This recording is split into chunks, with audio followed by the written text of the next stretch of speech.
O Conselheiro Capaz, capítulo 7. Confessai os vossos pecados.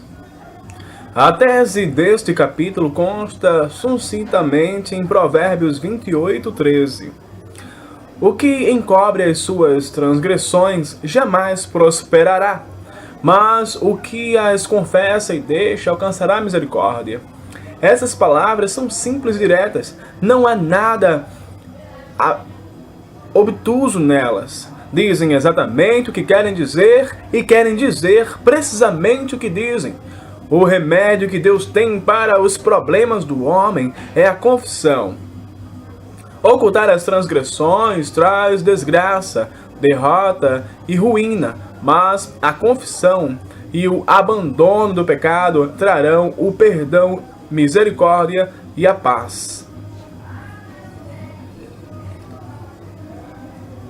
Tiago 5,14. Já nos referimos num capítulo anterior a Tiago 5,14.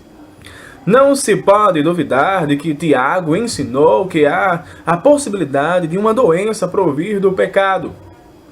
Tiago orientou os cristãos que, ao adoecerem, chamassem os presbíteros da igreja.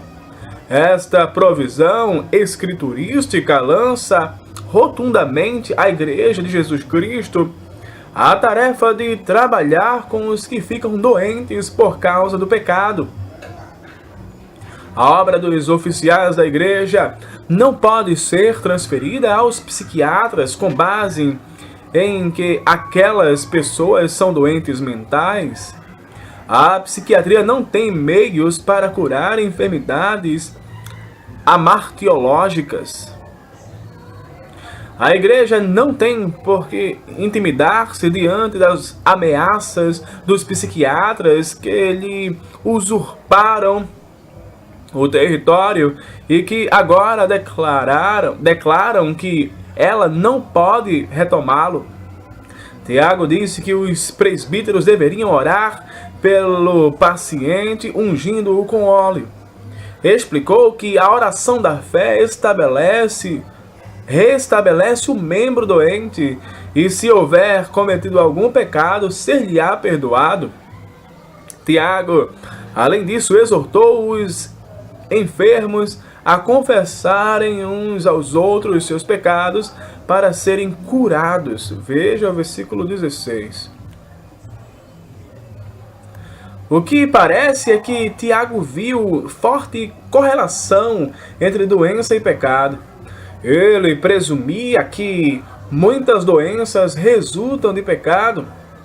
A cláusula "se" do versículo 15 admite a possibilidade de que haja doenças provenientes de disfunções, ferimentos ou outras causas inocentes. É evidente que Tiago reconhecia duas fontes de doenças, orgânicas e inorgânicas. Vide Retro, capítulo 3, seção intitulada Denominação Imprópria. Mas, se por outro lado a causa é desconhecida, e mesmo no caso de algumas causas desconhecidas, Tiago dizia que quando o paciente debate a sua doença com os anciãos e se faz oração, deve-se discutir a possibilidade de que a doença seja causada por algum pecado e, se achar-se pecado por detrás do problema, deve ser confessado. Ao mencionar a confissão de pecado causador de doença, Tiago referia-se primordialmente à confissão feita a Deus. Mas ele falou também de confessar os pecados uns aos outros. A pessoa enferma é orientada no sentido de que revele e confesse os seus pecados àqueles contra os quais pecou. Se deva confessá-los aos presbíteros também. É problemático. Provavelmente não são considerados como conselheiros nessa questão, pois a passagem afirma que depois que orarem juntos, dá-se a cura. Parece que o melhor modo de entender essa porção bíblica é que o crente enfermo confessará os seus pecados aos presbíteros. Talvez seja esta a ênfase do on, pois, com o qual começa o versículo 16. No texto grego, a generalização contida no versículo 16, confessai, pois, os vossos pecados uns aos outros, e orai uns pelos outros para seres curados, parece envolver da experiência descrita nos versículos 14 e 15, que pressupõe que fora feita confissão aos presbíteros. A palavra exomologel, confessar, empregada em Tiago 5,16, significa literalmente declarar a mesma coisa. A ideia nela contida é a de dizer publicamente, ou ao menos abertamente, a outra pessoa que você concorda com seu julgamento adverso acerca de sua conduta. Significa admitir alguém mais que você pecou contra ela. A Confissão de Fé de Westminster coloca-o nestes termos: como todo o homem é obrigado a fazer a Deus confissão particular das suas faltas, pedindo-lhe o perdão delas, fazendo o que achará misericórdia, se deixar os seus pecados, assim também aquele que escandaliza a seu irmão ou a igreja de Cristo deve estar pronto por uma confissão particular ou pública do seu pecado e do pesar que por ela sente, a declarar o seu arrependimento aos que estão ofendidos. Isto feito, estes devem reconciliar-se com ele e recebê-lo em amor. Que dizer do óleo? Pode ser que alguém deseje ser orientado a respeito da unção com óleo. É incerta e provavelmente sem importância a questão se Tiago pensava na unção como simultânea ou precedente à oração. O óleo de oliva era tido como remédio. De fato, nos tempos bíblicos, o uso do óleo como medicamento era universal. Observem-se, por exemplo, Marcos 6,13 e Lucas 10,34, onde se vê que o bom samaritano tratou do homem que caíra em mãos de salteadores, aplicando óleo em seus ferimentos. Isaías lamentava a condição do povo de Deus, que ele descreveu empregando a figura de uma pessoa machucada, cujas feridas não foram amolecidas com óleo. Portanto, Tiago não tinha em mente mágica nenhuma quando mencionou o uso do óleo. Muito menos se estava referindo ao sacramento católico romano da extrema-unção. Como questão de fato, Tiago não escreveu sobre nenhum tipo de unção cerimonial.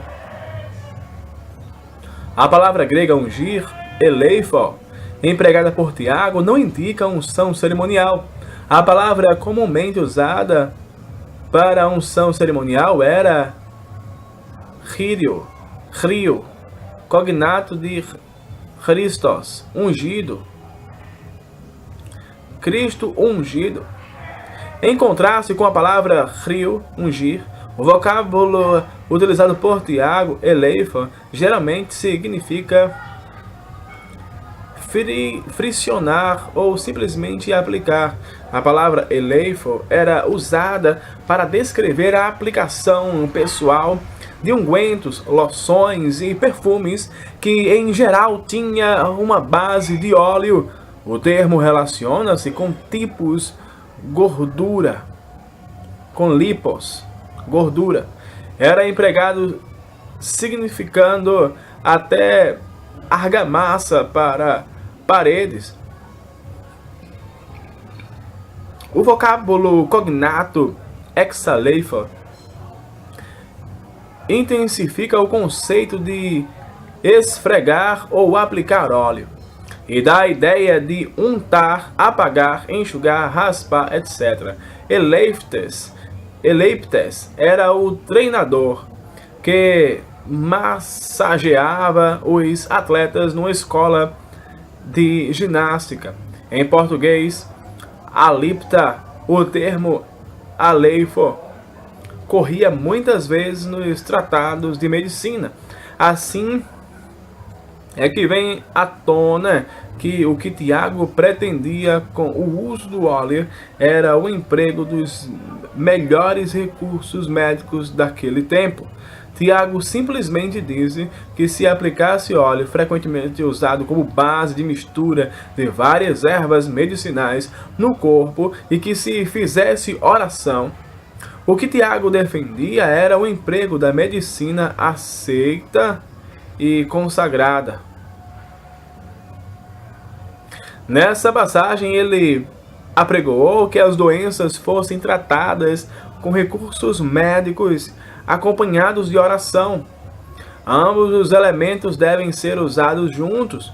Nenhum deles deve excluir o outro. Portanto, ao invés de ensinar a cura pela fé, independente do uso de medicamentos, a passagem ensina justamente o contrário.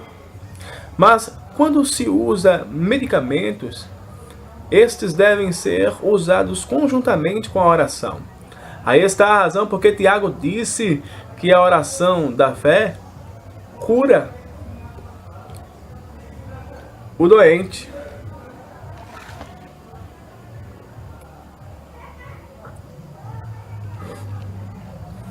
Mas Tiago não considera o emprego de remédios e da oração eficiente só nos casos em que o paciente haja cometido pecados. Nesses casos, a oração tem que incluir especificamente a confissão de pecados. O pecado está na raiz de algumas enfermidades e pode ao menos ser um fator corroborativo de certas complicações e algumas outras doenças. E Tiago explicou ainda que a confissão de pecados deve ser feita não só a Deus, mas também uns aos outros. Por certo, a confissão não é um fim em si mesmo. O arrependimento e a confissão são apenas meios para a reconciliação, sendo esta o objetivo último. Nem todas as doenças têm relação com pecados específicos. É evidente que as Escrituras nunca apresentam todas as doenças como decorrência de pecado imediato ou sequer de pecaminosos modos de viver. O livro de Jó protesta contra toda e qualquer noção dessa espécie. Contudo, a Bíblia ensina que a existência de toda enfermidade liga-se ao pecado de Adão, e nesse sentido pode-se dizer que toda doença decorre do pecado. Só nesse sentido, porém, não obstante, em muitos casos a Bíblia vê uma relação imediata entre pecado e doença. Em João, capítulo 5, versículo 14, por exemplo, Jesus diz a um homem que havia sido curado por ele: olha que já estás curado, não peques mais, para que não te suceda coisa pior. O que parece estar envolvido aí é que sua doença proviera de algum pecado e que se ele continuasse vivendo naquele pecado, poderiam sobrevir juízos piores ainda. 1 Coríntios 11:30 é ainda mais explícito. Na igreja de Corinto estavam sendo praticados abusos com relação à Santa Ceia.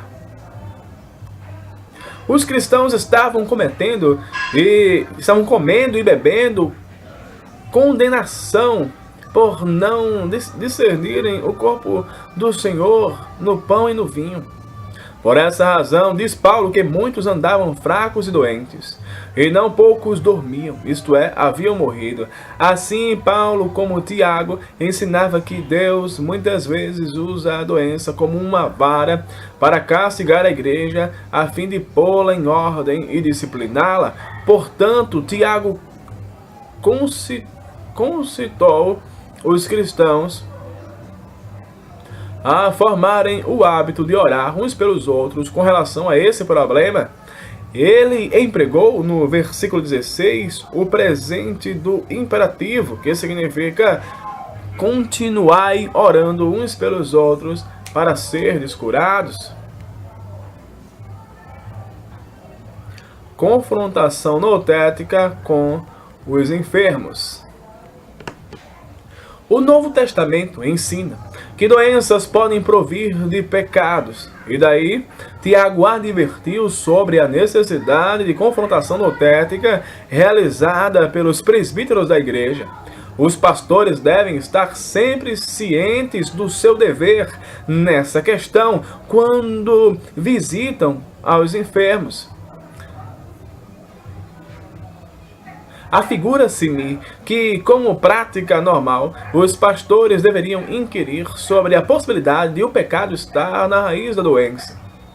A necessidade de distinguir entre doença gerada por algum pecado e doença gerada por disfunções tem sido salientada com tanta ênfase em nossa época que os atuais pastores de linha conservadora raramente levantam a questão perante os enfermos. Também é certo que se requer coragem para fazê-lo. Fica-se perguntando quantas doenças, ou pelo menos complicações de doenças, poderiam ter sido curadas mediante cuidadosa atenção às palavras de Tiago e sua aplicação. Os conselheiros precisam aprender a levar Tiago a sério, confessando a outros. Primeiro é preciso que o pecado seja confessado a Deus. Na literatura cristã, muito se tem dito sobre isso, mas bem pouco se disse da confissão a um irmão na fé. Como deve agir alguém que pretenda confessar algum pecado a outra pessoa? Um modo de responder a essa pergunta é dizer algo sobre o valor de se fazer ensaio antes de se fazer a confissão de pecados. Cristo retratou o filho pródigo empenhado em uma espécie de ensaio. Procurou imaginar o que aconteceria quando retomasse ao lar e exercitou-se no que diria ao seu pai. No país distante, caindo em si durante o período de fome, ficou tão faminto que desejava comer as alfarrobas que os porcos comiam e disse a si mesmo: levantar-me-ei e irei ter com meu pai, e lhe direi: Pai, pequei contra o céu e contra ti, pequei contra o céu e diante de ti. Eu já não sou digno de ser chamado teu filho. Trata-me como um dos teus trabalhadores. Lucas 15, 17 e 19. Toda a gente sabe o que aconteceu depois. O pai o recebeu cheio de compaixão e amor, correu ao seu encontro e o abraçou e beijou. E o filho se pôs a fazer o seu discurso. Pai, pequei contra o céu e diante de ti. Já não sou digno de ser chamado teu filho. Antes da hora do encontro, ele havia treinado o que dizer. É evidente que ele não precisava fazer uso disso, pois o pai vinha elaborando planos mais grandiosos. Em sua graça e misericórdia, sem embargo, devemos considerar cuidadosamente o quadro que o Senhor Jesus descreveu acerca do filho pródigo, que se preparava para encontrar-se com o seu pai, caindo em si, Disse Cristo: uma pessoa de bom siso fará nesse caso diversas coisas. Tomará uma decisão sábia e acompanhará a mesma com ação apropriada. Reconhecerá o seu pecado contra Deus e contra seu semelhante. Procurará corrigir todos os seus erros, mesmo que isso muito lhe custe. Confrontará aquele contra quem agiu mal. Preparar-se-á para essa confrontação, sendo que o meio de preparação bem poderia ser o seguinte: resolver-se e ensaiar com antecedência o que pretende dizer. É comum suceder que quando as pessoas acham necessário confessar pecados a outrem, ou tratar de algum problema de relações interpessoais, é-lhes muito difícil fazê-lo, porque, em geral, se constitui uma experiência nova, com a qual não estão familiarizadas. O resultado é que alguns poderão cometer enganos que só servem para complicar um relacionamento já periclitante. Mesmo a pressão e atenção próprias de casos dessa natureza, além da falta de familiaridade com tais situações, unem-se contra o cliente. Às vezes, ajuda um ensaio daquilo que o cliente terá que dizer. Na sessão de aconselhamento anterior, à situação decisiva, o cliente pode treinar o que dizer e fazer. Um dos conselheiros faz o papel da pessoa com quem o cliente deve falar. Se há outro conselheiro, esse deve funcionar como diretor. Há, por certo, o perigo de que o cliente apenas papagueie o que foi sugerido pelo conselheiro. Assim, antes de pôr em função qualquer ensaio, antes de enviar quem quer que seja a fazer confissão a outrem, o conselheiro trata de assegurar-se da genuinidade do desejo expresso pelo cliente de buscar a reconciliação. Certamente, uma boa confissão a Deus é um dos indícios fundamentais. A questão toda deve ser manipulada com espírito de arrependimento, de sorte que se venha a produzir fruto apropriado ou digno de arrependimento, Mateus 3,8, a menos que a cada passo a dar se peça a bênção do Espírito Santo, o resultado não passará de ensinação.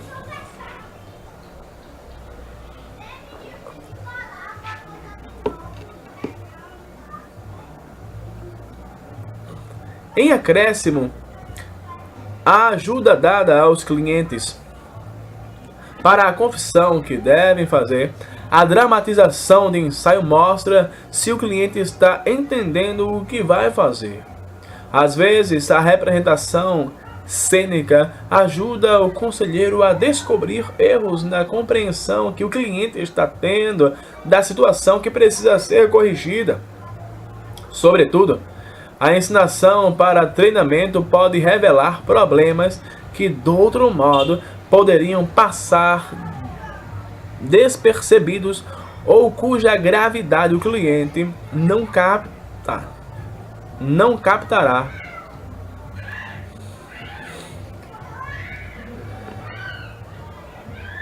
Não se permite subestimar. Durante o ensaio ou dramatização, é particularmente útil antecipar algumas coisas que tenham a possibilidade de acontecer. A maneira como um cliente aborda e demonstra a situação noutética é importante, mas como ele reage a reconstituição dos fatos é de igual valia. É comum suceder que, quando um cliente pede perdão a outra pessoa, esta procura apequenar-lhe o problema. Um marido, por exemplo, diz à esposa: meu bem, sinto muito pelo que fiz outro dia, saindo enraivecido de casa. Ela replica: ora, João, não pense mais nisso, esqueçam, isso não me molesta. Quando se põe a subestimar o problema dessa forma, o cliente é fortemente tentado a permitir-lhe agir assim e dar a questão por encerrada. Ao contrário, porém, deve ter o cuidado de dizer alguma coisa como esta: não estou falando sério. Não, estou falando sério. Pequei contra Deus e ofendi a você. Não quero que você trate o que fiz como algo sem importância. Realmente quero o seu perdão e preciso que você me ajude a ser uma pessoa diferente no futuro. Desse modo, ele consegue uma decisão genuína por, pelo menos, duas razões importantes. Primeiro de tudo, o pecado nunca deve ser apequenado. O pecado não pode ser avaliado de modo superficial, porque é contrário a Deus. O pecado é violação dos mandamentos de Deus. Com relação a Deus, todos os pecados são igualmente horríveis, embora seus efeitos possam diferir amplamente. E assim, quando o cliente continua a insistir com a outra pessoa, ele o faz pedindo uma decisão real da parte dela acerca de uma grave questão. Em segundo lugar, subestimar o pecado pode ser um modo pelo qual a outra pessoa procura evitar ter que tomar uma decisão definida. A redução das proporções do pecado pode ser uma tentativa de fuga a ter que enfrentar a possibilidade de oferecer o perdão verdadeiro, rejeitando assim a reconciliação. Somente pressionando a pessoa a responder a pergunta: você quer perdoar-me? Poderá o cliente estar seguro de que o problema foi bem posto e resolvido. Quando o cliente resolve uma questão com outra pessoa dessa maneira, pode ir-se com paz no coração, pois o restante será bem resolvido de um jeito ou de outro. Só depois disso é que o cliente põe a outra parte a par do motivo pelo qual a procurou, pedindo-lhe perdão, para que se chegue a uma plena decisão sobre o assunto, de modo que a questão fique encerrada. Esta é a razão pela qual muitos procuram fugir à situação em que tenham que dizer decisivamente: sim, eu o perdoo, ou então, não, eu não o perdoo. Quando Joana veio em busca de aconselhamento, esperava que os conselheiros iriam responder às suas lamúrias e autocomiserações como outros o haviam feito. Seus amigos lhe haviam assegurado que seu ressentimento contra a própria mãe era justificado e que ela já havia feito tudo o que podia quanto às péssimas relações entre ambas. Restava-lhe aprender a conviver com seu problema. Todavia, seus conselheiros ressaltaram a importância de corrigir os seus erros, principiando com a confissão do seu ressentimento e dos odiosos atos que isto a levara a praticar. Sugeriram-lhe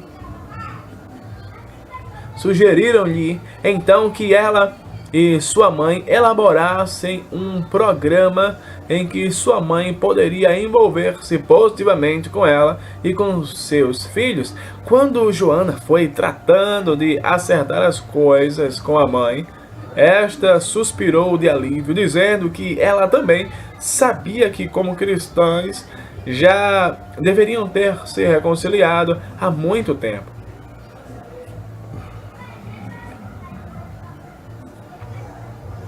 Juntas desenvolveram nova forma de relacionamento, porque Joana pedira à sua mãe não só perdão, mas também ajuda. Pedir ajuda leva a outra parte a saber imediatamente que as intenções são sérias. Procurando ajuda.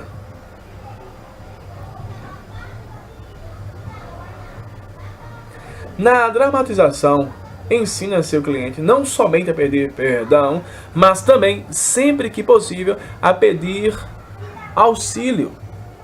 Ele precisa de ajuda para romper os velhos costumes e estabelecer novos, bíblicos. Precisa de ajuda para desenvolver novas relações com seu irmão, agora que se fez a reconciliação. Do outro modo, ele e outros podem deslizar de volta aos velhos padrões pecaminosos. Isto não só propicia auxílio ao cliente, como também lhe dá e ao seu amigo a oportunidade de estabelecerem melhores relações, daí por diante, incentivando-os a ponderarem não só os problemas da situação imediata, mas também os pontos subjacentes a seu relacionamento.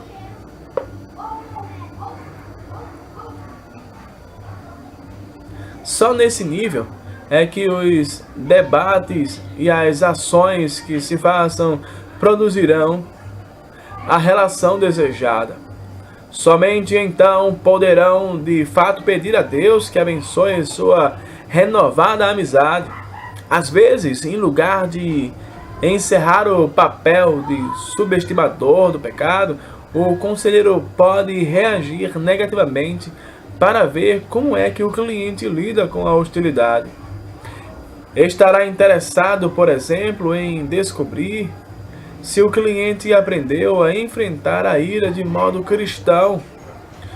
Podem-se imaginar muitas outras possibilidades, variando de acordo com os casos individuais.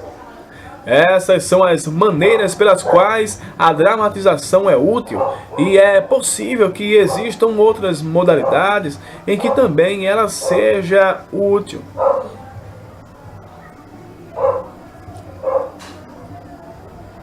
Doença psicossomática. No que Paulo, 1 Coríntios 11 e Tiago disseram, não há nada que indique se as doenças relacionadas com pecados, por eles mencionadas, eram psicossomáticas ou julgamentos infligidos diretamente ou julgamentos providenciais envolvendo o emprego de infecções ou acidentes. Entretanto, há porções da Escritura que discutem, em particular, os efeitos psicossomáticos do pecado não confessado. No Salmo 32, Davi afirma que através da confissão e do perdão vem a bem-aventurança. Nos versículos 1 e 2, encontramos esta proposição: bem-aventurado aquele cuja iniquidade é perdoada, cujo pecado é coberto. Bem-aventurado o homem a quem o Senhor não atribui iniquidade e em cujo espírito não há dolo. Ainda na parte inicial do Salmo, há uma descrição do estado de infelicidade característico do pecado mantido oculto, causando aflição de alma e corpo. Versículo 3 e 4. Como argumento, ele comunica sua experiência pessoal. Enquanto calei os meus pecados, isto é, antes de eu confessar os meus pecados, envelheceram os meus ossos pelos meus constantes gemidos todo dia.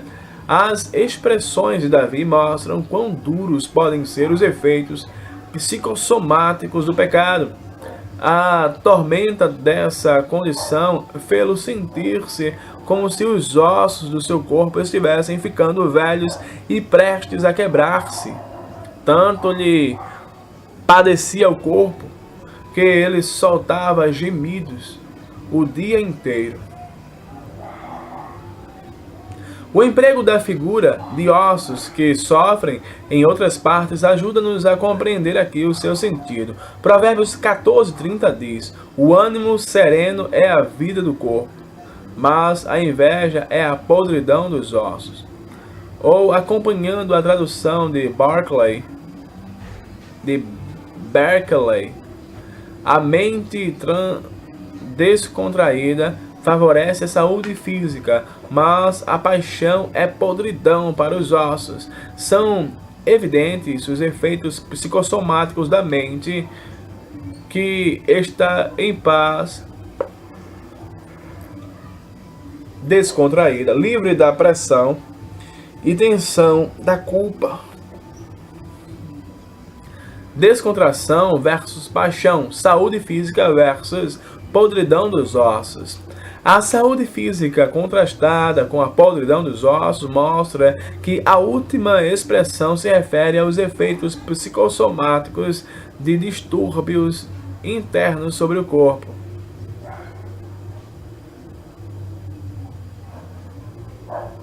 A ideia de que há problemas psicossomáticos não é nova. A Bíblia muito tem a dizer sobre isso. O Salmo 38, versículo 3, também é instrutivo. Não há parte sã na minha carne, por causa da tua indignação. Não há saúde nos meus ossos, por causa do meu pecado. O paralelismo do versículo 3 também nos ajuda a compreender o significado das referências que Davi faz à dificuldade que tinha com os seus ossos. Na primeira metade do versículo ele escreveu: não há parte sã na minha carne, o que explica o significado do paralelo sinonímico da segunda metade daquele versículo. Não há saúde nos meus ossos. O segundo termo, paralelo do versículo, também mostra a identidade do sentido, de sentido.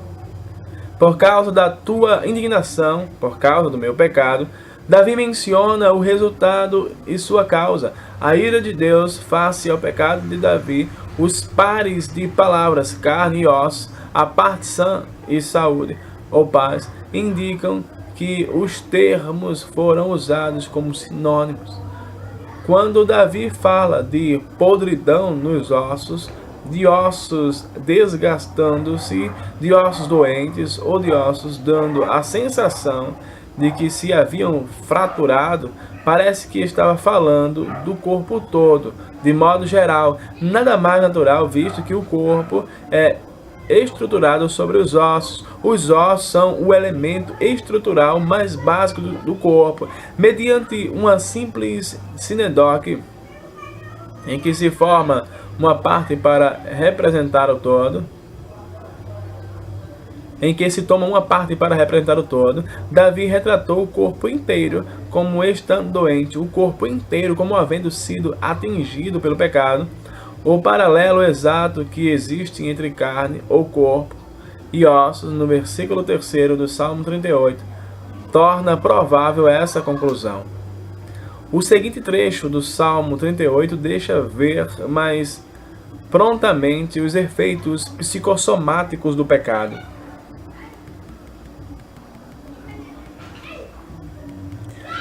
Ardem-me os lombos, e não há parte sã na minha carne. Estou aflito e muito quebrantado. Dou gemidos por efeito do desassossego do meu coração. Na tua presença, Senhor, estão os meus desejos todos, e a minha ansiedade não te é oculta. Bate-me excitado o coração, faltam-me as forças, e a luz dos meus olhos, essa mesma já não está comigo. Versículos 7 a 10. Esses sintomas todos podem ser efeitos da angústia do corpo. O rápido bater do coração é uma reação de medo. Ele está com depressão geral. Sente-se como esmagado por um fardo e não acha paz em seu corpo. Isto é, o corpo dá a sensação de que está em constante aflição.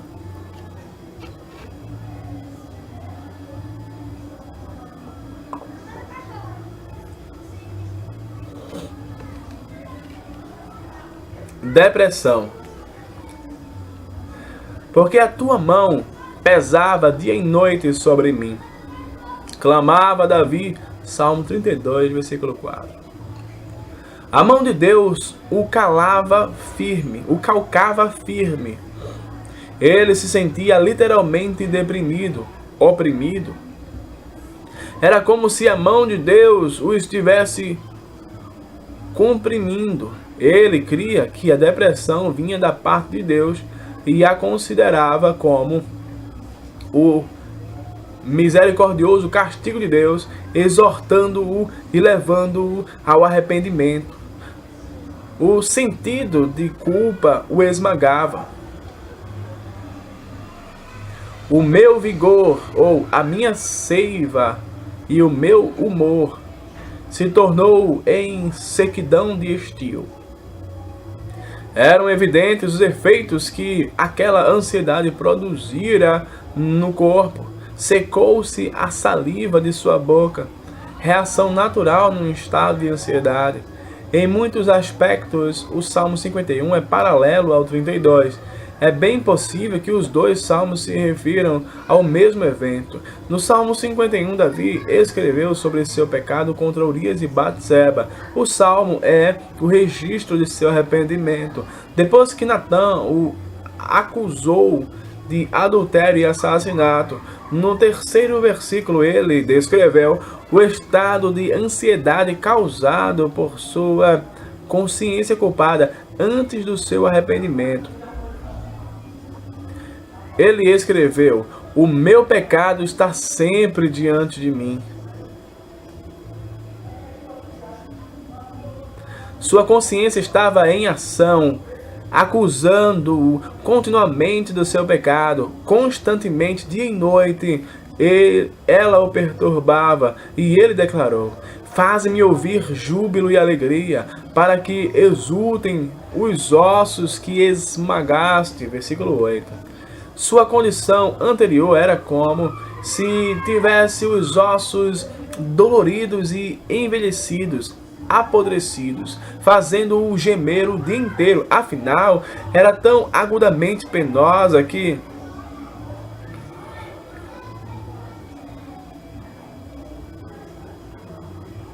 se aproximava da dor que se sente quando se fraturam ossos.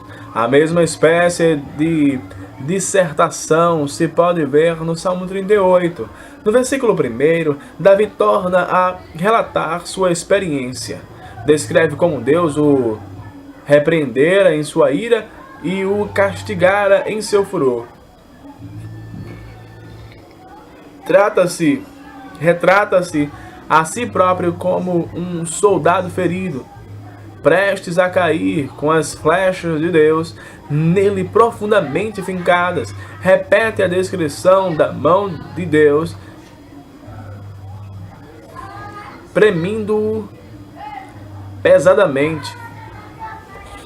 Nos versículos 3 e 4, ele amplia o relato dos efeitos da culpa sobre o corpo, com palavras que mostram não haver nenhuma dificuldade em relacionar o pecado com os seus efeitos físicos adversos. Davi lamenta: não há parte sã na minha carne, por causa da tua indignação não há saúde nos meus ossos, por causa do meu pecado, pois já se elevam acima de minha cabeça as minhas iniquidades, como fardo pesados excedem as minhas forças. A pressão exercida pelo sentimento de culpa era insuportável. Davi relutava com sua condição, era-lhe tão amarga que ele só podia exclamar: tornam-se infectas e perulentas as minhas chagas, por causa da minha loucura. Versículo 5.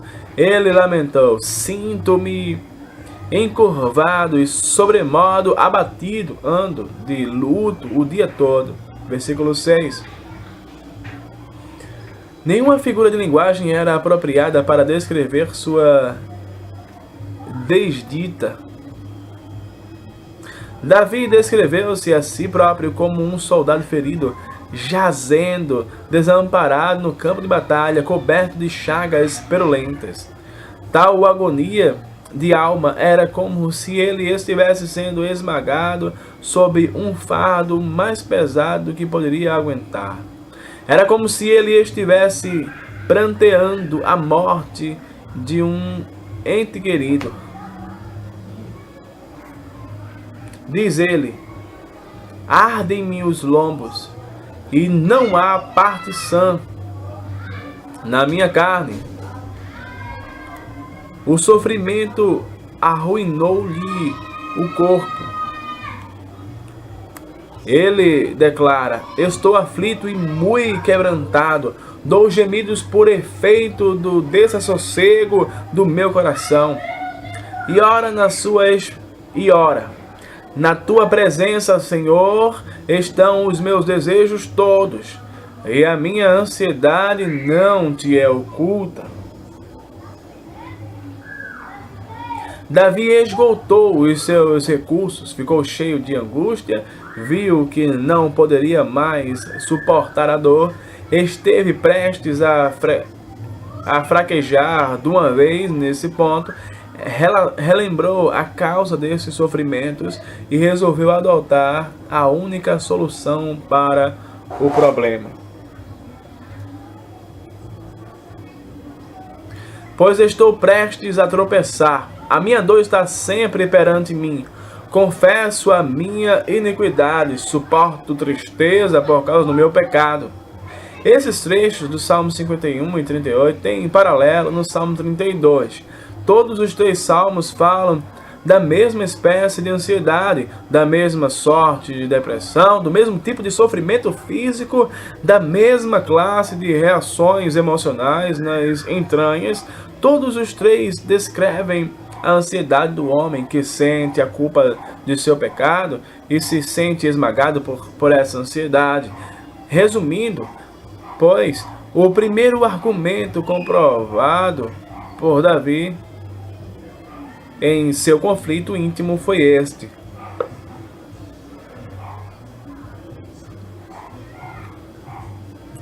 esconder pecado produz sofrimento de alma e de corpo. Salmo 32, 4 e 3. Felicidade mediante a confissão. O segundo fato a notar-se no Salmo 32 é que a confissão de pecados dá alívio e felicidade. Davi expressa nos versículos 5 e 7: confessei-te o meu pecado e a minha iniquidade não mais ocultei. Disse: confessarei ao Senhor as minhas transgressões e tu perdoaste a iniquidade do meu pecado. Confissão é reconhecimento e admissão de que se cometeu pecado. Confessei-te meu pecado e a minha iniquidade não mais ocultei.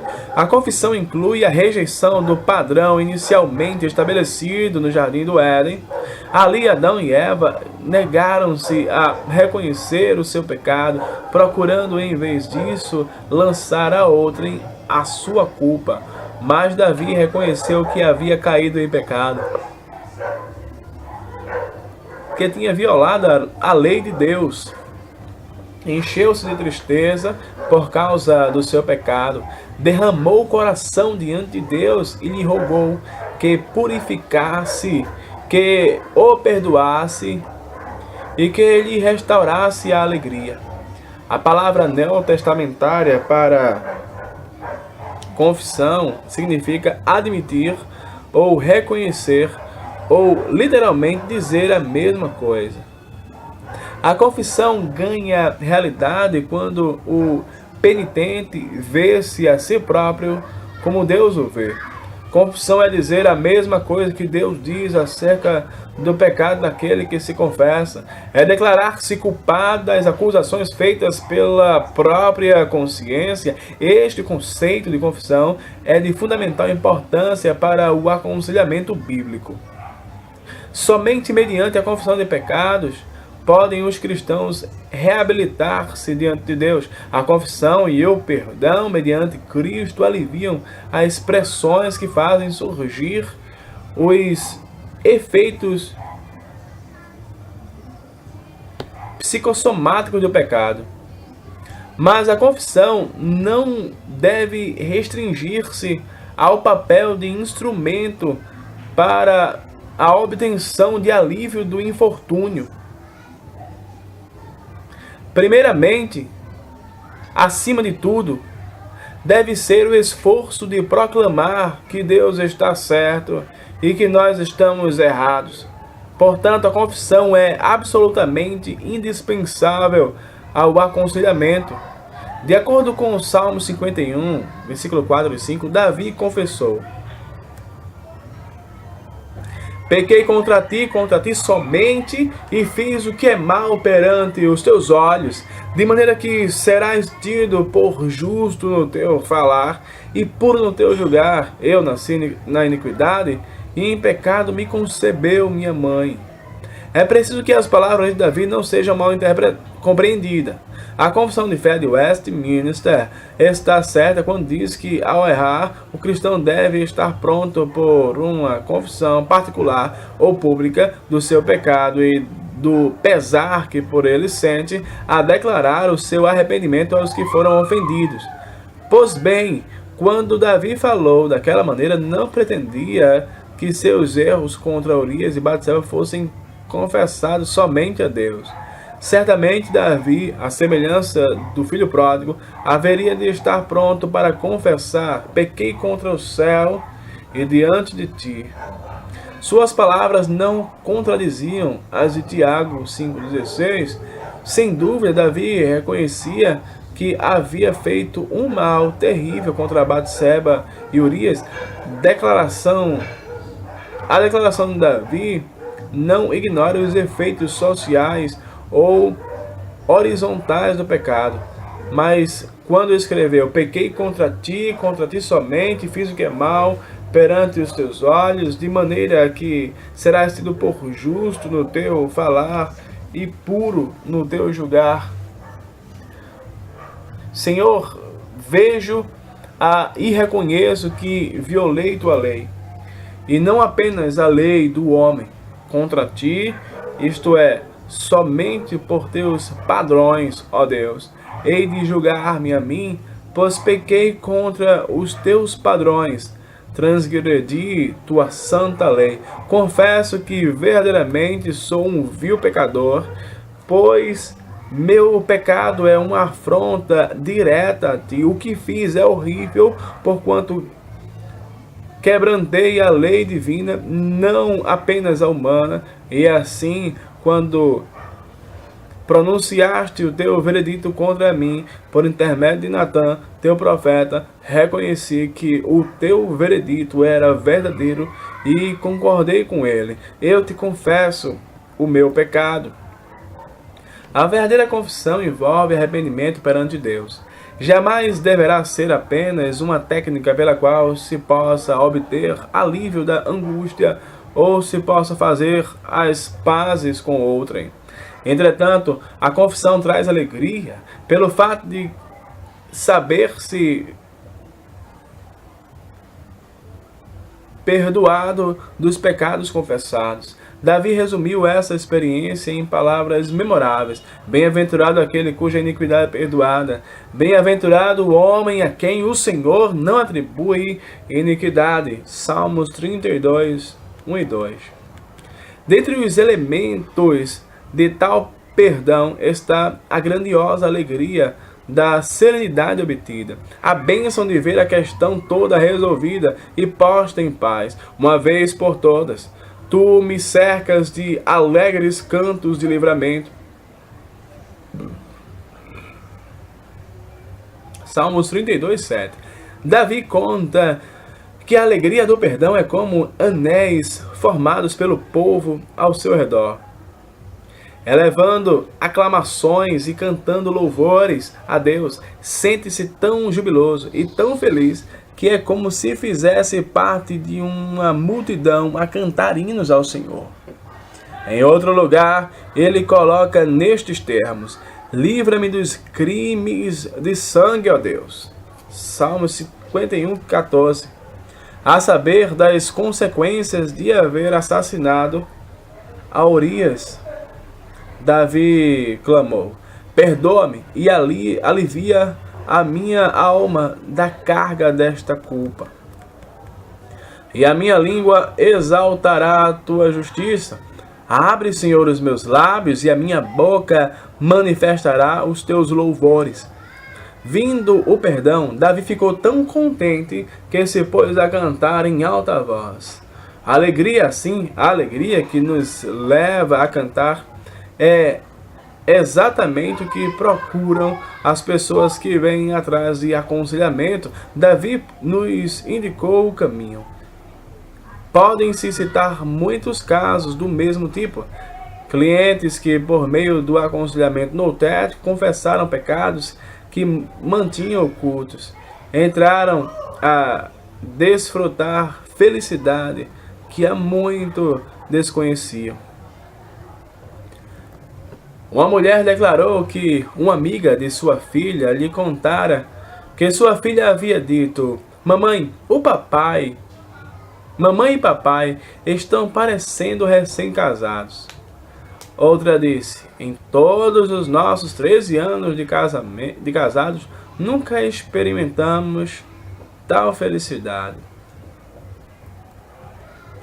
Provérbios. As escrituras coerentemente não deixam de notar os benefícios e os benéficos efeitos da vida reta. No livro de Provérbios são abundantes as referências a isso. Provérbios 3, 1 e 2 afirma: filho meu, não te esqueças dos meus ensinos, o teu coração guarde os meus mandamentos, porque eles aumentarão os teus dias e te acrescentarão anos de vida e paz. Esse provérbio afirma que vida longa e paz mental vem mediante a guarda dos mandamentos de Deus.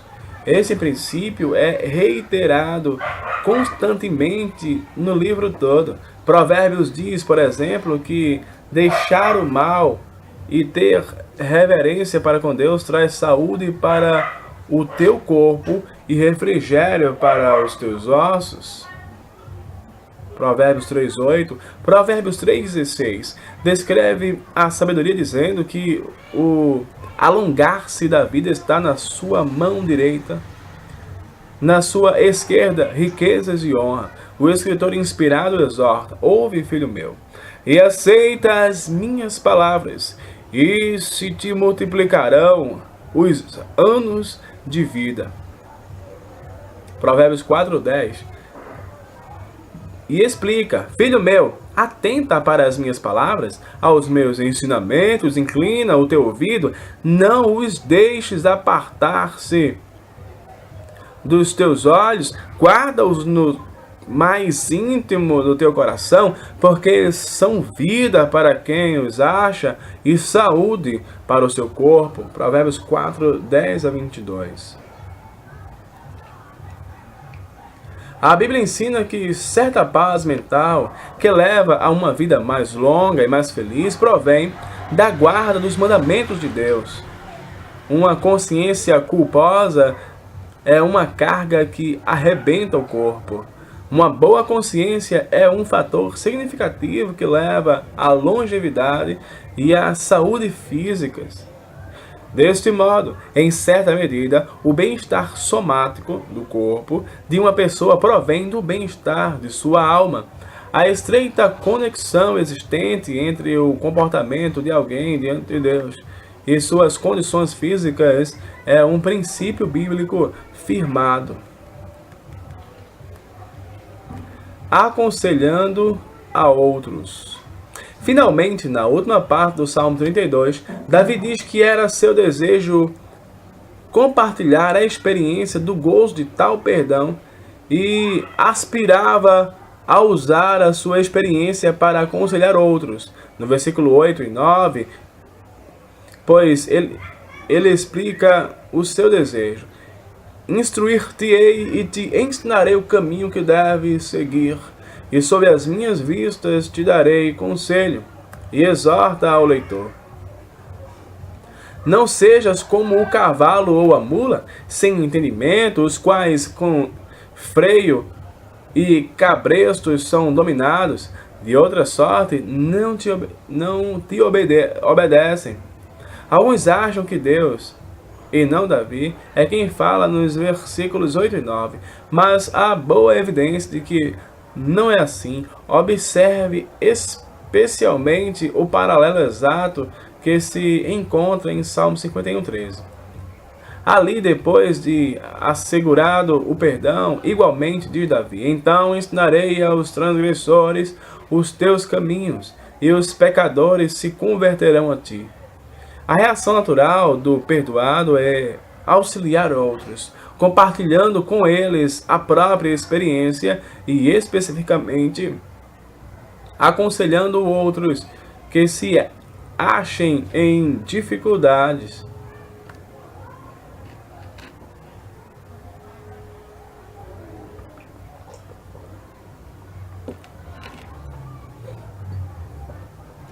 Pais aconselhando a seus filhos.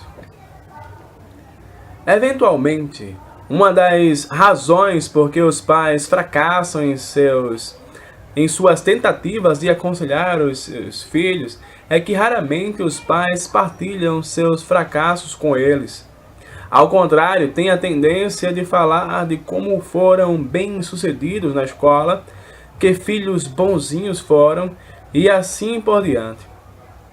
Agindo assim, criam ideias que, em geral, não correspondem aos fatos como realmente ocorrem, mas somente como eles gostam de lembrá-los.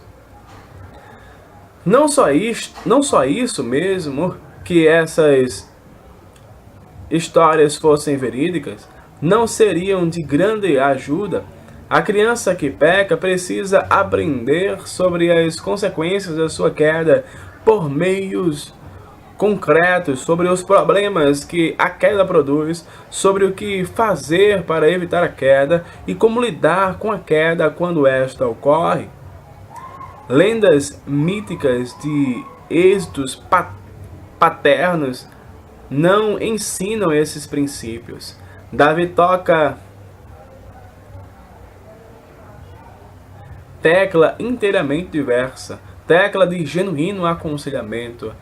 Partindo da sua própria queda em pecado, Davi exorta os demais à obediência vitoriosa. Isso é penoso, como prontamente se pode ver na poética narrativa de Davi. Não obstante, o interesse noutético moverá o conselheiro a partilhar até as experiências pessoais dolorosas, sempre que essa participação ajude a outrem.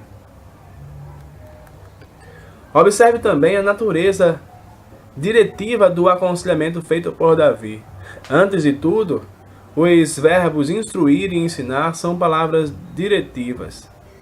Significam instruir ou treinar, ou exercitar alguém no caminho em que deve andar.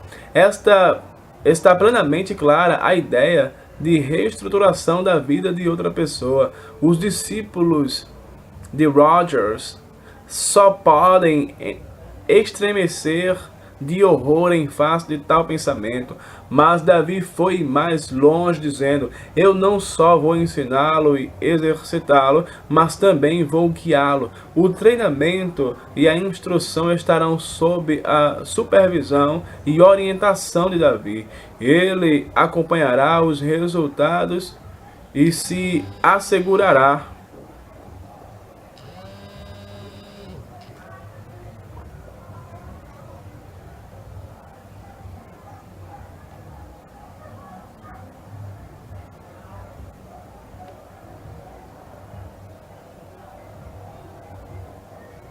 que suas instruções estão sendo seguidas.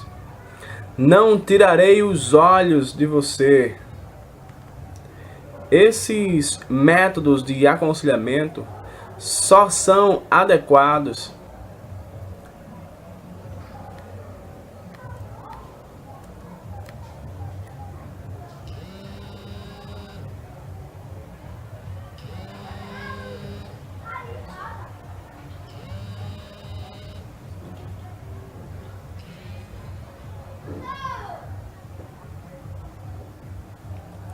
às presunções notéticas. No curso desta obra, se dirão mais coisas a respeito da reestruturação mediante o treinamento. O Salmo conclui, versículo 9, com uma forte exortação à confissão. Não sejais como o cavalo ou a mula, sem entendimento, os quais com freios e cabrestos são dominados. Davi insiste, não espereis que Deus arranque de vós uma confissão como fez comigo. Provavelmente o 9º versículo não indica que a mula tem que ser retida, de modo que não chegue perto, mas antes que tem que ser arrastada com freios e cabrestos. Em outras palavras, não sejais como eu, sem entendimento, deixando de confessar a Deus o meu pecado. Ao invés disso, vinde voluntariamente a Deus. Não espereis ser levados à confissão pelo cabresto. Estultamente ocultei o meu pecado e só o confessei depois que a mão de Deus fez pesada pressão sobre mim, só depois que o meu corpo foi terrivelmente afetado por minha culpa, só depois que minha alma se afligiu e só depois que fui confrontado por Natã naquele encontro vexatório. Em vez disso, vinde espontaneamente.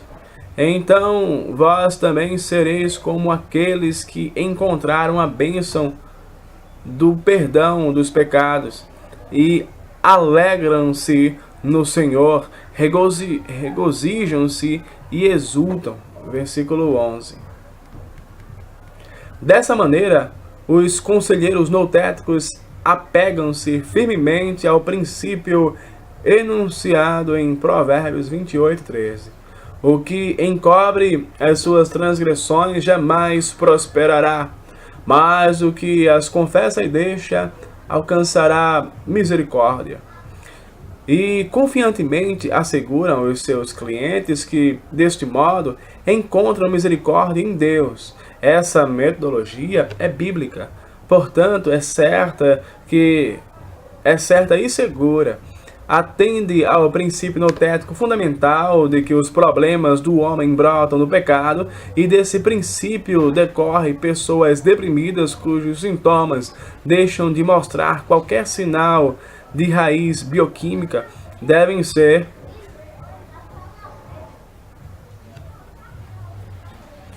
aconselhadas com base na pressuposição de que alguma culpa é a causa da sua depressão.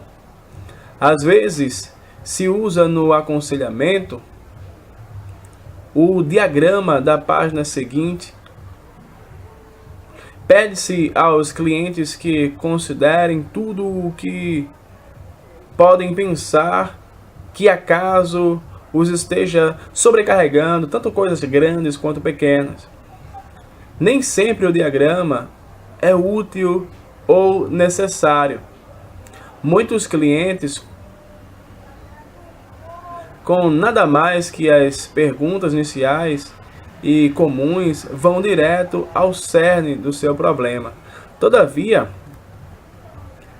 ele fornece ao cliente uma estrutura básica para uma importante tarefa de casa. Se é que ele não produz prontamente dados adequados, o formulário capacita-o a refletir sobre a relação existente entre a sua depressão e a causa desta. Às vezes ocorrerá que os clientes voltarão depois de marcado o trabalho com uma lista de pecados, alguns dos quais estão apagados ou riscados, porque revelam eles. Como resultado da tarefa passada para casa, eu já linkei essa questão.